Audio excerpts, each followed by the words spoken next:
Hi, it's Jeff, host of the podcast. My latest author interview will be up in just one moment. I'm not going to ask you to buy anything. I'm not going to ask you to go and review the podcast. What I am going to do is take just one brief moment and ask you to recommend the podcast to just one friend. If you're a writer, or if you're someone who just loves books and you love this podcast and the interviews that I do, all that I ask is that you recommend the podcast to just one friend. Thanks a lot. Welcome back to the Reading and Writing Podcast. My guest today is Joey Hartstone, author of the new novel, The Local. Joey has written the screenplays for two feature movies directed by Rob Reiner, LBJ and Shock and Awe, and he's currently the showrunner for the Showtime series Your Honor.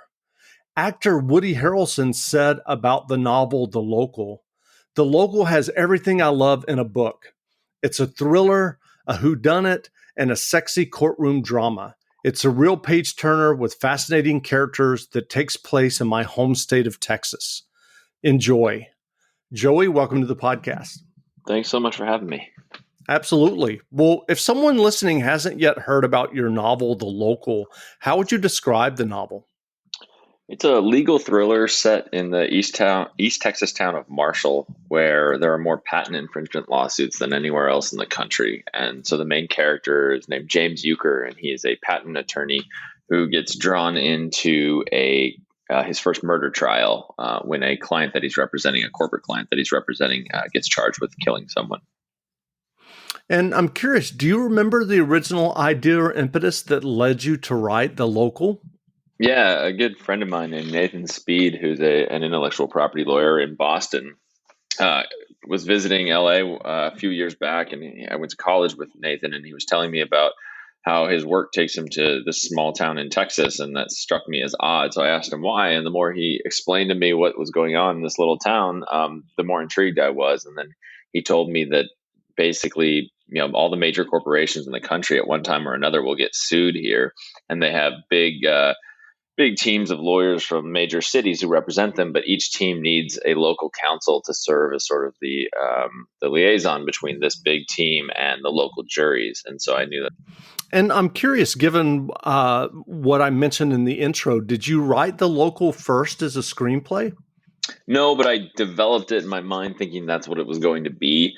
And then because of a couple different reasons, I had this idea and I really wanted to write it in its entirety. And I was worried that if I tried to sell it first as a TV show, that I might never actually get the chance to write it. And so I thought, let me try my hand at a novel. And if nothing else, I'll have this document that tells the entire story.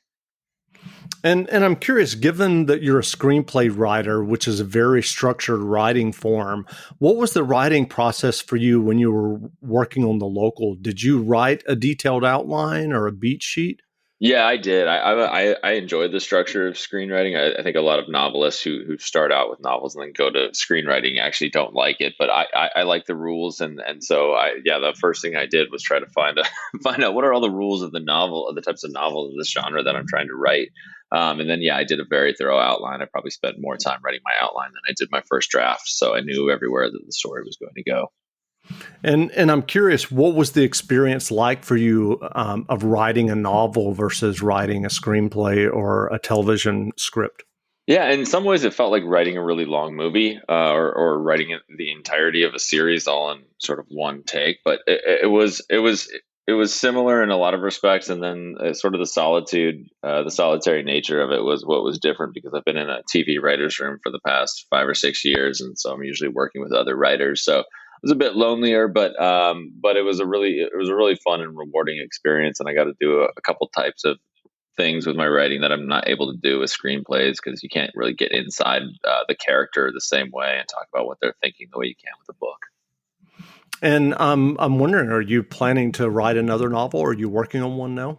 I would love to write another one. I sort of developed this story idea with the idea that it could be a series. And so I really like the characters in it. And I like the idea of taking this lawyer who has a specialty in patent law, but keeps getting drawn into criminal cases. So I've got a couple other ideas for cases he could get involved in. And I would like to write a few more books and maybe one day do a series. And I'm curious, as I mentioned in the intro, you've had two feature films that you wrote the screenplays for. You're the showrunner. I'm curious, what was your experience of breaking into television and film? Because um, from what I hear, I mean, I don't, obviously live in LA. That everybody parking cars or making your coffee in LA has Yeah. a screenplay. What was your journey to actually getting work and writing? Yeah, I moved out to LA in 2005 when I graduated from college, and yeah, I kind of did sort of odd jobs. I worked mainly in reality television, kind of like watching raw footage come in and taking notes for editors and things like that. Yeah, just did a bunch of random jobs and kept writing on the side. And then eventually I went to UCLA and got my master's in screenwriting. And that was in 2010, and then it still took another 5 years and a couple more scripts before I really finally started to get some attention. And then about 10 years to really get started. That's great. Well, what writing advice would you offer for those who are working on their own stories or novels or screenplays? Yeah, I try to not focus on the outcomes that you can't control. So whether someone decides to publish your book or make your movie or option your screenplay.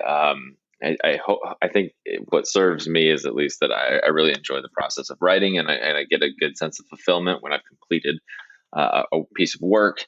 And so I think, yeah, it's kind of a double-edged sword if you put too much stock in the results when they're good. Tired of long waits and rushed care at the ER and urgent care clinic?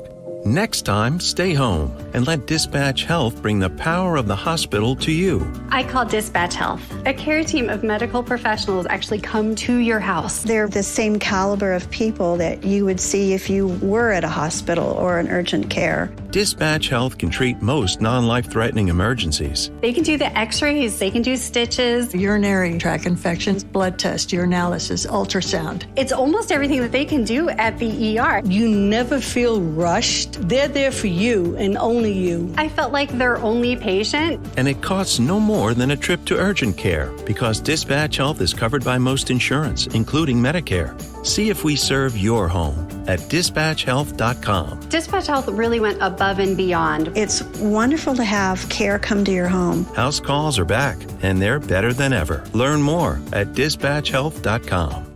With the Kroger Plus card, it's easy to get lower than low prices, which adds up to big savings for the win. You also earn fuel points on every purchase, which means you win big at the pump. The Kroger Plus card, all you do is win. Big, big savings. Sign up now at Kroger.com and start saving. Kroger, fresh for everyone. Savings may vary by state. Fuel restrictions apply.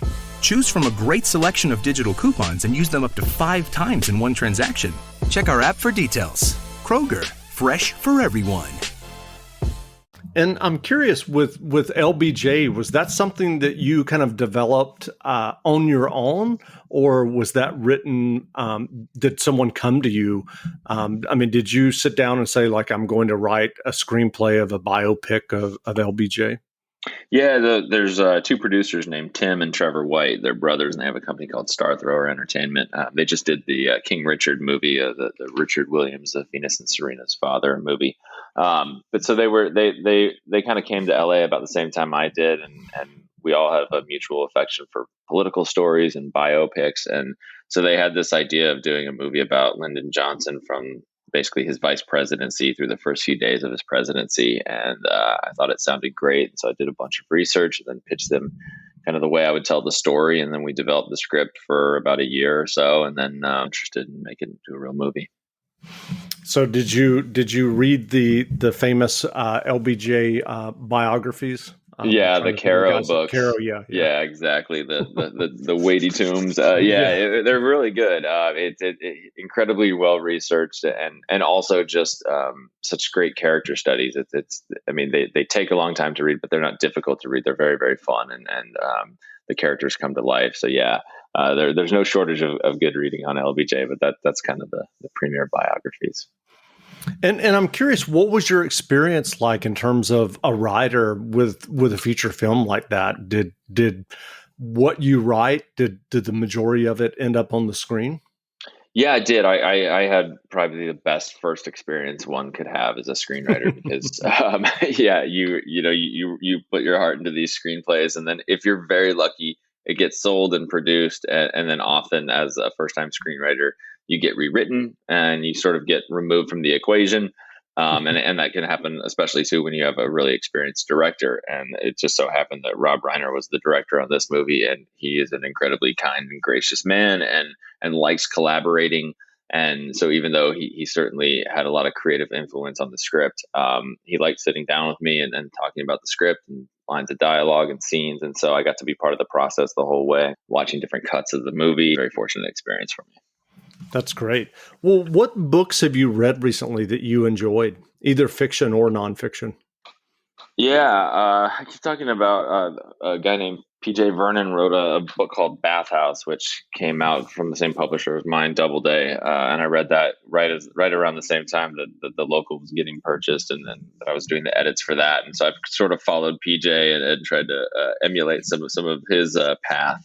That's a great book, and I've been working on this TV show now since November, and it has taken up so much of my time that I have not watched any new television shows, and I've barely read anything that wasn't research for the show Your Honor at this point. So I'm looking forward to getting a break sometime in a few months and getting back into some relaxing reading. So has Your Honor been renewed? Yeah, so the second season is what we're working on right now. I'm actually in New Orleans and we're filming it. It should air. It should start airing in December of this year. That's great. And what's that experience in terms of a showrunner? I mean, again, I'm coming at this from someone who reads a lot of novels and talks to a lot of writers, so I'm not, 100% up on all of the LA lingo, but it's more than a writer, correct, that you're doing?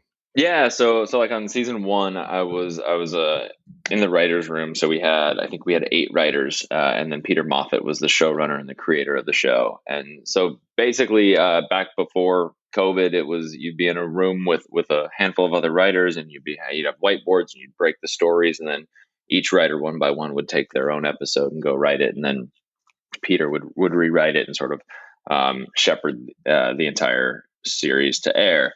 So that's what I get to do this second season. So our writers' room is on Zoom, but every day 10 of us come together from around the country, and we pitch stories, and we work on the next episode, and we structure kind of the way that goes. And then as showrunner, you're also an executive producer, so you're working with cast, you're working with all the department heads, picking locations, talking about what the sets should look like. Sure. And with something like that, do you have like an overall arc for the season, and then the writers are kind of brainstorming episodes within that arc? How does that work exactly? Yeah, the entire room really can conceive of what the whole season is, and then there's other executive producers, like Bryan Cranston is one of the executive producers, so he certainly has a huge influence on the creative direction of the show as well. And it varies show to show. Some shows, the showrunners it's their idea, and they come in and they have a very clear idea of where they want it generally to go. And then sometimes, you're coming in midstream, and in this case, the show already existed. So we sort of had this first season, and one of the first tasks for the writers' room was figuring out, well, where do we pick up the second season, and how is it different? How does it honor the first season at the same time? So it was a collective effort between all the writers and all the executive producers, but we're on our way now. That's great. Well, where can people find you online if they'd like to learn more about you and your novel, The Local? My website is joeyhartstone.com, and I am on Instagram and Twitter at jchartstone. That's great. Well, again, we've been speaking with Joey Hartstone, author of the new novel, The Local. The novel is available now, so go buy a copy. And Joey, thanks for doing this interview. Thanks so much for having me. It was great. Absolutely. Thanks a lot.